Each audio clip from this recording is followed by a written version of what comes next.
One of the most difficult conversations that farmers have to have each year, unfortunately, is with a banker. And I guess we wanted to talk about that just a little bit today because what I always tell guys is when you go in to discuss things with the banker, don't be talking farmer language. You've got to now speak banker language, which is quite different than what the farmer often thinks about. Well, it's amazing. You know, when we think about that and you're talking to your banker or thinking about your discussion with your banker that you're going to have, we're all excited as farmers about, man, I want to do this, I want to change this practice, I want to use this new product or new technique. And, you know, yeah, it's going to cost a little bit of money, but man, I think I'm going to get some more yield out of this, or my corn is going to stand better, or my leaves are going to stay cleaner, and that's going to help me do more photosynthesis. And that's got to be good for crop production. You know, plant health is so important. But you talk about all these things to the banker, and chances are your banker probably didn't grow up on a farm. Now, some certainly have, but your banker may not have, and a lot of this farmer talk is just going to go right over his head.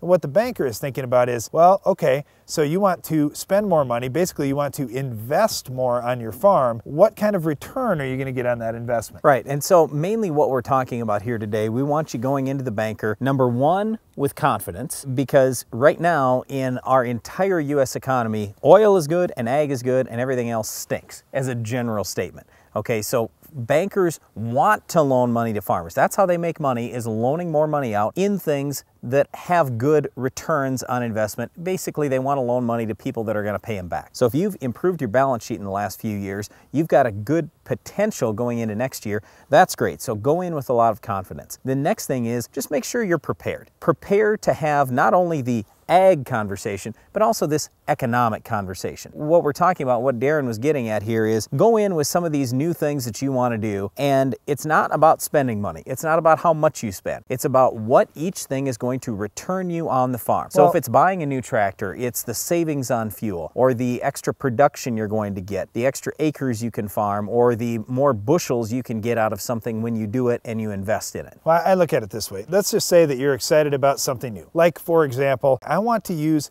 headline in furrow. I've seen some research on that and it shows a really good return on investment. Have the research data with you and show, all right, it's going to cost me $12 to put it in furrow, and I'm going to get on average back 5 bushels of corn that's worth, say, $4 a bushel. So I'm going to invest $12 and I'm going to get $20 back. And then figure out what the return on investment is going to be. Now, if you've got good solid data and you've got multiple repetitions of data and you can say, hey, this comes from a credible source. This came from South Dakota State University, or this came from Iowa State, or wherever it's coming from, and you can show your banker, hey, I've got good credible data here that shows me this could be a good management decision for my farm. Let's look at what the return on investment is going to be. I'm going to put that on in May. I'm going to get the money back in October. Wow, this is going to be fantastic. And let's take it one step further. If you have data from your own farm showing some trials that you did this year that, hey, this headline or whatever it happens to be, this fungicide gives me a good return on investment, that's great. When you can show the banker, hey, this is right off my farm, this is what the return's going to be. Tile is another thing a lot of guys have talked to the banker about in recent years. They want extra money for tile on the farm. Well, show them some data, and especially if you show them data right off your own farm, that's awesome. Show them what you're getting for yield increase, times how many bushels you're getting, the price per bushel. What is your net return going to end up being? So what I always tell guys is don't just talk about the bushels you're going to return. Don't just talk about the net dollars you're going to return,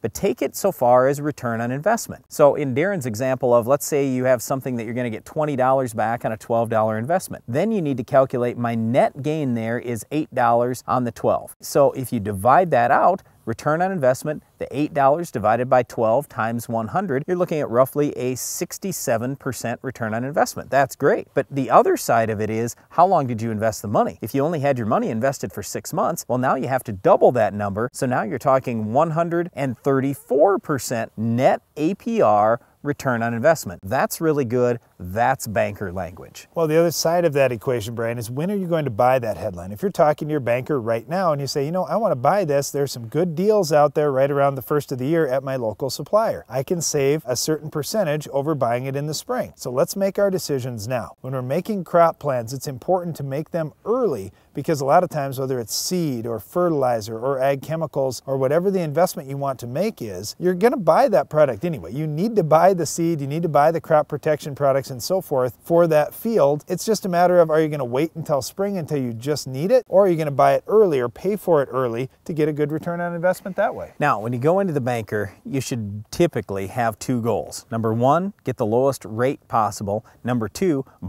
be able to borrow as much money as possible. So on our farm, for example, just a few years ago, we dramatically increased the amount of credit available that we had. Not that we were necessarily going to use it, but I just wanted the flexibility, so I had that capacity to do something else in season. So if I have a bug problem, if I have a disease problem, something comes up that wasn't expected, I'm prepared for it. So that's what I'm trying to say is prepare yourself now, try to get a higher line of credit, but then also really focus on that rate that you're paying. So if you look at what prime interest rate is, when you start talking, it's been 3.25% for several years now.